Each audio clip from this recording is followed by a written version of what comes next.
Michel Quiroga a des choses à vous dire, Ariane Ascaride. Alors, Ariane Ascaride, bonjour, bien sûr.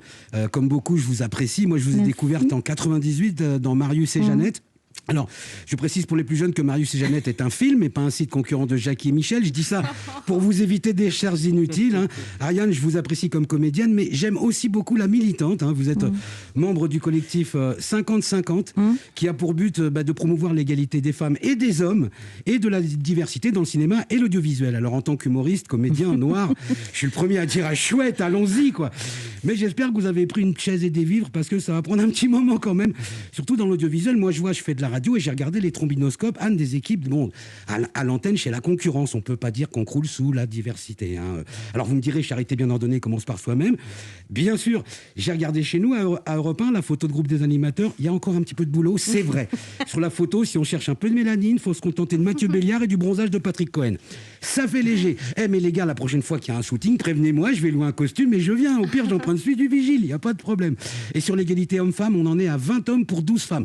C'est pas encore ça, mais il y a un effort. Vous voyez, du coup, ça tombe bien que vous soyez là à double titre pour votre engagement, comme je l'ai dit, et pour la pièce, puisque bien sûr, la pièce aborde les rapports hommes-femmes. C'est vrai que c'est pas réglé cette histoire, mais j'ose croire qu'on va vers un mieux, parce que il n'y a pas si longtemps, quand on parlait d'égalité homme-femme à certains hommes, la réponse était en demi-teinte. Ce que les femmes ont pu en faire chier des hommes comme nous. Alors qu'aujourd'hui, on a affaire à un homme décomplexé qui exprime sa sensibilité. Toutes les femmes sont des princesses. Je les respecte toutes même celles qui montent leurs fesses. Voilà, alors bon, il y a encore du travail, mais il y a un vrai effort de fait. Non, mais sérieusement, ça avance en début de semaine. Je ne sais pas si vous avez vu, mais Marlène Schiappa a tweeté « Est-ce que vous trouvez normal qu'une femme soit déshéritée parce que c'est une femme ?» Et dans la foulée, elle annonce la création de la réserve héréditaire. C'est génial. Enfin, ça aurait été génial si ça n'existait pas déjà depuis 200 ans. C'est le problème. Si ça continue, grâce à Marlène Schiappa, les femmes auront le droit de vote, elles pourront porter des pantalons et peut-être même avoir un compte en banque à leur nom. Hashtag lueur d'espoir. Non, il faut changer les mentalités. Que la femme soit au même rang que l'homme, basta. Quel que soit le sujet, le domaine. Par exemple, pourquoi est-ce qu'un homme qui couche avec plusieurs femmes serait un séducteur, un don Juan, alors qu'une femme qui couche avec plusieurs hommes serait une bonne adresse? Amen. Voilà. Une bonne adresse. C'est Simon Abkarian. Alors, vous êtes gentil quand vous dites une bonne adresse, parce qu'on dit souvent des choses bien plus laides que ça. Voilà, mais je suis là pour faire rire en fait. Et donc, je vais dire une bonne adresse. Un euphémisme. Hein. Voilà.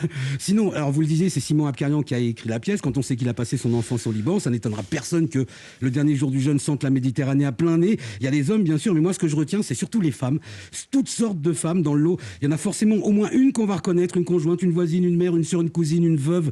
Et puis, il y a aussi l'accent, il y a du verbe, il y a des rires, des pleurs, des cris, il y a des racines, il y a des répliques imparables. Cette pièce, c'est comme écouter du Audiard chez Pagnol en mangeant du houmous. Vous voyez, c'est un peu ça. Et je vais m'arrêter là parce que, comme le dit le personnage joué par Simon Abkarian, les mots qu'on ne dit pas sont les fleurs du silence et le silence de l'homme, c'est le sel de la conversation. Ah, c'est bon mon appétit. préféré, celui-là. Eh ouais, comme dans la pièce.